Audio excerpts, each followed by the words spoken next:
بچا ہوا تیل، ایک تو زیتون ویسے بکبکا ہوتا ہے، زیتون کا تیل کوئی ذائقے دار نہیں ہوتا، ویسے ہی بکبکا، اور پھر اس چراغ کا بچا ہوا جو جل چکا ہو اور بھی زیادہ بدبودار ہو جاتا ہے۔ لیکن مولانا رشید احمد گنگوہی رحمت اللہ علیہ کو جب کسی نے لا کے دیا تو حضرت نے وہ بچا ہوا چراغ کا تیل کھڑے ہو کے پیا۔ تو کسی نے پوچھا حضرت یہ کیوں؟ فرمایا تجھے کیا معلوم ہے، یہ اس چراغ کا بچا ہوا تیل ہے جو کالی کملی والے صلی اللہ علیہ وسلم کے روضہ اقدس پہ جل رہا تھا۔ مولانا محمد قاسم صاحب نانوتوی رحمت اللہ علیہ کو کسی نے مدینہ پاک سے رومال لا کے دیا، آپ اس کو چومنے لگے، آنکھوں سے لگانے لگے، تو کسی نے کہا حضرت کیا چوم رہے ہو، یہ تو اٹلی کا بنا ہوا رومال ہے، مدینے میں رومال تھوڑے ہی بنتے ہیں، یہ تو اٹلی کا فلاں ملک کا بنا ہوا، جرمن کا بنا ہوا رومال ہے، آپ چوم رہے ہیں اس کو، یہ مدینے میں تھوڑی فیکٹری کو رومالوں کی کارخانہ ہے۔ فرمایا نہیں ٹھیک ہے مجھے بھی پتا ہے، بنایا جرمن والوں نے ہے، بنا اٹلی میں ہے، لیکن یہ بات تو دیکھ میں تو اس لیے چوم رہا ہوں کہ مدینے کی ہوا اس کو لگی ہے، مدینہ منورہ کی اس کو ہوا لگ گئی ہے، اس لیے میں محبت میں چوم رہا ہوں۔ عرض کرنے کا مقصد یہ کہ ان لوگوں کے دلوں میں پیار ہوتا ہے تو پیار کے اظہار کے طریقے ہوتے ہیں، محبت کبھی نہیں چھپی رہا کرتی۔ مولانا محمد قاسم صاحب نانوتوی رحمت اللہ علیہ جب مدینہ پاک پہنچے کئی میل ادھر کو جوتا اتار دیا، رات کا وقت تھا، پیر زخمی ہو رہے ہیں، سواری خالی چل رہی ہے، کسی نے عرض کیا حضرت سواری پہ سوار ہو جاؤ، پاؤں زخمی ہو رہے ہیں، فرمایا مدینہ میرے آقا کا شہر ہے، سواری پہ چڑھ کر داخل ہوتے ہوئے مدینہ پاک میں شرم آتی ہے، مدینہ جیسے شہر میں سواری پہ چڑھ کر داخل ہوں۔ چنانچہ جتنے دنوں مدینہ پاک میں رہے جوتا نہیں استعمال کیا، جوتا نہیں پہنا مدینہ پاک میں رہتے ہوئے مولانا محمد قاسم نانوتوی رحمت اللہ علیہ نے۔ تو شاگردوں نے پوچھا حضرت پتھریلا علاقہ ہے، ٹھوکریں لگتی ہیں، آپ ایسا نہ کریں۔ فرمایا بھائی ڈر لگتا ہے کہیں میرا جوتے والا پیر اس جگہ پر نہ پڑ جائے جہاں میرے آقا حضرت محمد الرسول اللہ صلی اللہ تعالی علیہ وسلم کے قدم مبارک لگا۔ اتنی عظمت، اتنا پیار، اتنا ادب۔ امام مالک رحمت اللہ علیہ نے ساری عمر مدینہ پاک میں گزاری، لیکن میں ذمہ داری سے کہتا ہوں 3 میل کے اندر اندر امام مالک نے کبھی پیشاب پخانہ نہیں کیا، مدینہ شہر میں امام مالک نے کبھی پیشاب پخانہ نہیں کیا، فرماتے تھے میرے آقا کا شہر ہے مجھے شرم آتی ہے۔ اس کا نام عظمت ہے، اس کا نام محبت ہے۔ 2 غزلیں گا لینا یا 2-4 شعر پڑھ لینا اور نہ نماز پڑھنا، نہ روزے رکھنا، نہ قرآن کی تلاوت کرنا، نہ درود شریف کا ورد کرنا اور نہ صحابہ کرام کا ذکر خیر کرنا، یہ محبت کا معیار تمہیں بتایا کس نے ہے؟ تمہیں شکلوں سے پتہ نہیں چلتا کہ یہ حضور کریم صلی اللہ علیہ وسلم کا محبت کرنے والا یا نہیں کرنے والا؟ کیسے محبت کا معیار اپنا سکتے ہیں وہ لوگ، چرس پینے والے، فیم کھانے والے، بھنگ پینے والے، کتوں سے ہر وقت کھیلنے والے، وہ کبھی آقا دو عالم صلی اللہ علیہ وسلم کے خادم ہو ہی نہیں سکتے۔ مولانا محمد قاسم صاحب نانوتوی رحمت اللہ علیہ صحابہ صفہ کے چبوترے تک جاتے ہیں، سلام کے لیے جاتے ہیں، لیکن صحابہ کرام صفہ رضی اللہ تعالیٰ عنہم اجمعین کے چبوترے کے قریب سے رو کر واپس آ جاتے ہیں۔ شاگردوں نے پوچھا حضرت آگے کیوں نہیں تشریف لے جاتے؟ فرمایا بھائی گھبراہٹ ہوتی ہے، شہنشاہ کا دربار ہے، شہنشاہ کائنات کا دربار ہے، مجھے ڈر لگتا ہے آگے جاتے ہوئے، شرم آتی ہے۔ کئی دنوں کے بعد ماجہ شریف تک گئے، جالیوں کے قریب تک گئے اور وہاں جا کر کے سلام عرض کیا تو مولانا محمد قاسم صاحب نانوتوی رحمت اللہ علیہ ہنستے ہوئے واپس تشریف لائے۔ کسی نے پوچھ لیا اللہ والے کئی دنوں سے تو دیکھا روتے ہوئے واپس آیا کرتے تھے، آج مسکراتے ہوئے آئے ہو؟ فرمایا الحمدللہ کام بن گیا، کام بن گیا۔ اس کسی نے پوچھ لیا کیا کام بن گیا؟ فرمانے لگے تمہیں کیا معلوم ہے میرے آقا کا مجھ پہ اتنا کرم تھا، میرے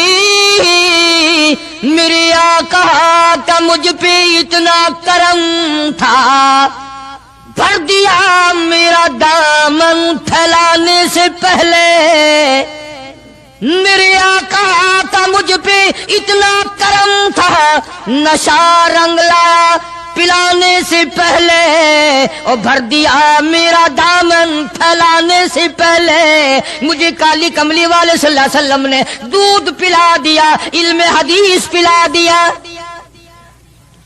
عجب انداز کے لوگ ہیں، عشق ان جیسا باہر تشریف لائے. نعتیہ کلام تو دیکھو، عشق کے بغیر ایسا کون کہہ سکتا ہے. یوں فرماتے ہیں جیوں تو سگانے، جیوں تو سگانے حرم کے ساتھ پھروں. او میری مولا بقایا زندگی اگر میری ہے، میرا مدینے کے کتوں میں شمار کر دے، میں بڑا راضی.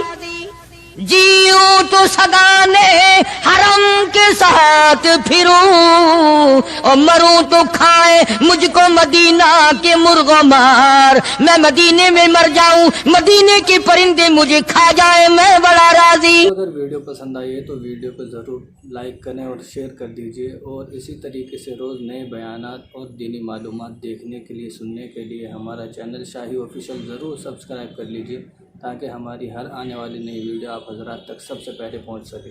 جزاکم اللہ خیر.